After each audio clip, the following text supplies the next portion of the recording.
السلام عليكم ورحمة الله تعالى وبركاته. أخيار شرفت بدن وعند السلام ميل كستعدون كده على دي سكتشوكتين وبلاشين رحمرون يا مركلاتو كسو دوادا ما أنتو حندبنينا كيبس أما الصبايد halkan waxaan noogu jiraa 2 koob oo daqiiqa waxaan ku daraynaa galleyda shiidan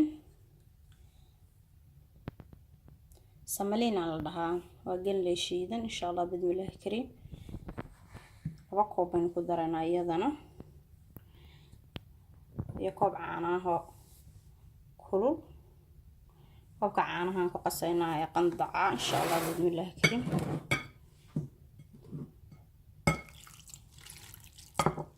maantiin gacantayda waa soo maydhay gacantan ku qasaa insha Allah bidmillaah kariim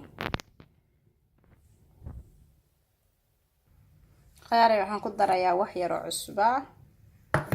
markaas aan ku qasaa khayar aad waxaan tusayaa sabaayadii insha Allah bidmillaah kariim waan soo dhameeyay kor iyo hoos labada xabaa inii reebay aan rabay inay tuso insha Allah bidmillaah kariim qof walba uu sameyn yaqaana sabaayad uu dubi kara muhiimada oo maanta aan kala haynaan idin tusayno waxay tahay bas inaad daqiiqda cad laga duban sabaayada ee laga dubto daqiiqda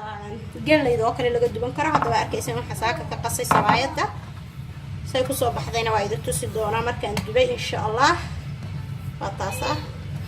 saamka samaysa hadda waa si kala bixinay qof walba intaas uu garanayaa wax daqiiqana kuma la waxin saliid baan ku loo waxay aniga insha Allah bidmillaah kariim marka qabandidana midaan ka dubay oo idin soo gelin doonaa oo madow tan waxaan ka dubay saaka waa arkayseen ukun iyo waxba ma daran cusbo iyo waxaan ka dubay samalina ama galleyda shiidan waa taasa u saaraya xabadii kalena waa tan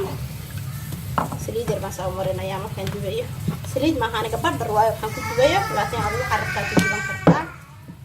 insha Allah bidmillaah kariim fahanteen khayaaray waa soo diyaarinay sabaayadeenii waa taas ma sha Allah tabarakallah saas inoogu soo baxday sabaayadan annab caadi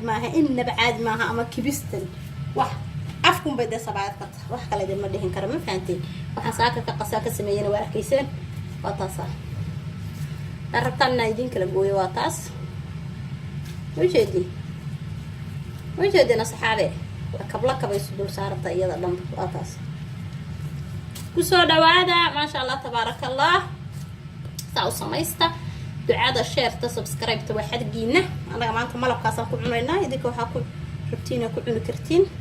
anaga malabkaas aan rabnaa inaan maanta ku darsano insha Allah bidmillaah kariim wax ma diida waa waxa rabtaa ku cuni kartaa insha Allah. السلام عليكم ورحمة الله تعالى وبركاته. لايك شير سبسكرايب وحقينا إن شاء الله بإذن الله الكريم.